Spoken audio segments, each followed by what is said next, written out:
இந்திய துறைமுகத்தை தாக்கிய அமெரிக்கா. ஈரானுக்கும் அமெரிக்காவுக்குமான போர் இப்போ இந்தியா வரைக்கும் நீளப்போகுது. இந்தியாவினுடைய துறைமுகம் தாக்கப்பட்டிருக்கு அப்படின்ற மாதிரி சமூக வலைதளங்களில் ஒரு விஷயம் பேசப்படுது. உண்மையாகவே இந்திய துறைமுகம் தாக்கப்பட்டிருக்கா? இந்த போர் ஈரானையும் அமெரிக்காவையும் தாண்டி உலக போராக மாறப்போகுதா? இந்த வீடியோ அப்படின்றது ஈரானில் இருக்கக்கூடிய சபகர் துறைமுகம் பற்றியது. அதையும் தாண்டி ஈரான் அமெரிக்கா வாரில் இருக்கக்கூடிய முக்கியமான அப்டேட்ஸையுமே நம்ம பார்க்க போகிறோம். இந்த ஈரானில் இருக்கக்கூடிய சபகர் துறைமுகத்தில் மொத்தம் 2 காம்ப்ளெக்ஸ் இருக்கு. ஒன்று ஷாஹித் பாஷித், இன்னொன்று ஷாஹித் கலந்தாரி. இந்த ஷாஹித் கலந்தாரி அப்படின்னு சொல்லப்படக்கூடிய டெர்மினல் ஈரான் ஆப்ரேட் பண்ணுதாங்க. இந்த டெர்மினலில் இருக்கக்கூடிய அந்த விஷயங்கள் எல்லாமே ரொம்பவே கொஞ்சம் அட்வான்ஸ்டாக இல்லாமல் இருக்குது. இந்த துறைமுகத்தில் இருக்கக்கூடிய விஷயங்கள் அங்கே இருக்கக்கூடிய மீனவர்களுக்கு நேவிகேஷன் மாதிரியான விஷயங்களுக்கு பயன்படுறதா ஈரான் சொல்லுதாங்க. ஆனால் அதே நேரத்தில் ஷாஹின் பாஷித் அப்படின்னு சொல்லப்படக்கூடிய இந்தியா ஆப்ரேட் செய்யக்கூடிய இந்த ஒரு காம்ப்ளெக்ஸ் தான் ரொம்ப அதிநவீனமானது. இந்தியா இதில் மில்லியன் கணக்கான டாலர்களை இன்வெஸ்ட்மெண்ட்டும் பண்ணியிருக்காங்க. இந்தியாவினுடைய ஒரு நிறுவனம் தான் இதை மெயின்டைன் பண்ணிக்கிட்டு வராங்க, ஆப்ரேட் பண்ணிட்டு வராங்க. இந்தியா பாகிஸ்தானை பைபாஸ் பண்ணி சென்ட்ரல் ஏஷியன் நாடுகள் கூட வர்த்தகம் பண்ணுறதுக்கும் அதையும் தாண்டி ரஷ்யா வரைக்கும் போகிறதுக்குமான ஒரு முக்கியமான துறைமுகம் இந்த சபகர் துறைமுகம் ஈரானில் இருக்குது. இது மூலோபாய முக்கியத்துவம் வாய்ந்த துறைமுகம். நான் முன்னாடியே சொன்ன மாதிரி 2 காம்ப்ளெக்ஸ் இருக்குன்னு சொன்னேன். இதில் ஒன்று ஈரான் கட்டுப்பாட்டில் இருக்கக்கூடிய ஷாஹித் கலந்தாரி.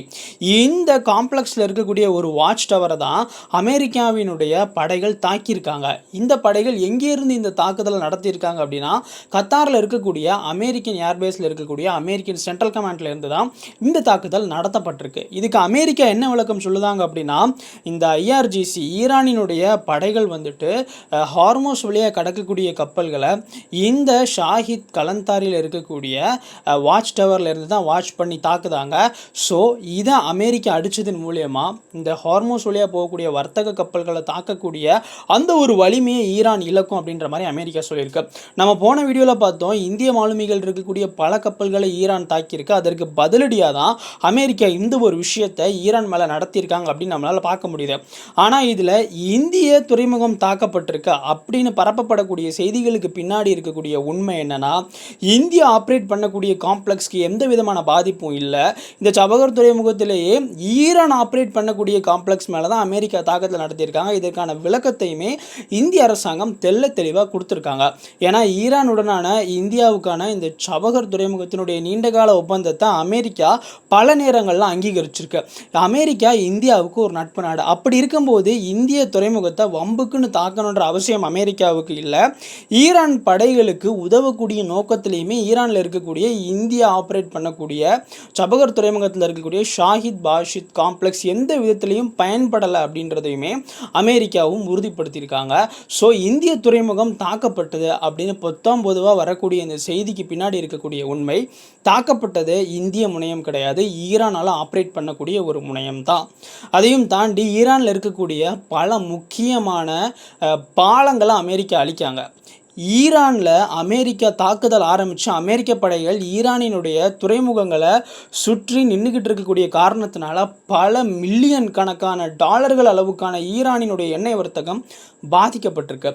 ஈரானில் பல பேர் வேலைவாய்ப்பு இல்லாமல் இருக்காங்க. அமெரிக்கா கூட போர் ஆரம்பித்ததுலேருந்தே $1 அளவுக்கான க்ரூட் ஆயிலை கூட ஈரானால் விற்க முடியலை.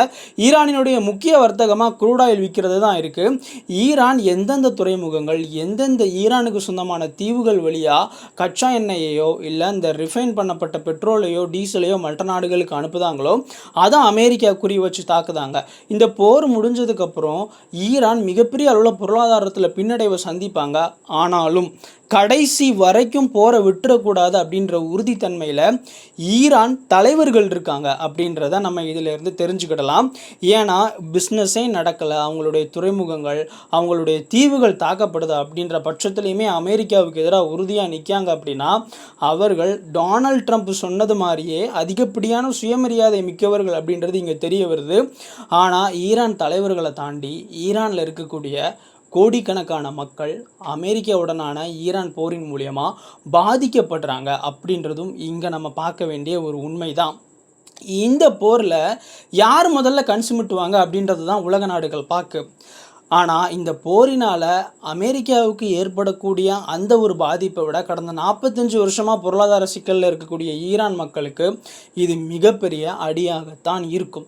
தலைவர்களுக்கு நடுவில் போடக்கூடிய சண்டையினால் சிவிலியன்ஸ் எந்த அளவுக்கு பாதிக்கப்படுதாங்க அப்படின்றது ஈரானில் மக்கள் பயன்படுத்தக்கூடிய சிவிலியன் இன்ஃப்ராஸ்ட்ரக்சர் மேலே அமெரிக்கா நடத்தக்கூடிய தாக்குதல் ஒரு உதாரணமாக இருந்துக்கிட்டு இருக்கு. இது சம்மந்தமான உங்கள் கருத்துக்களை கமெண்ட்டில் சொல்லுங்கள். நம்ம மோக தமிழ் சேனலை சப்ஸ்கிரைப் பண்ணால் பார்க்குறவங்க சப்ஸ்கிரைப் பண்ணிக்கிடுங்க. ஜெய் ஹிந்த்.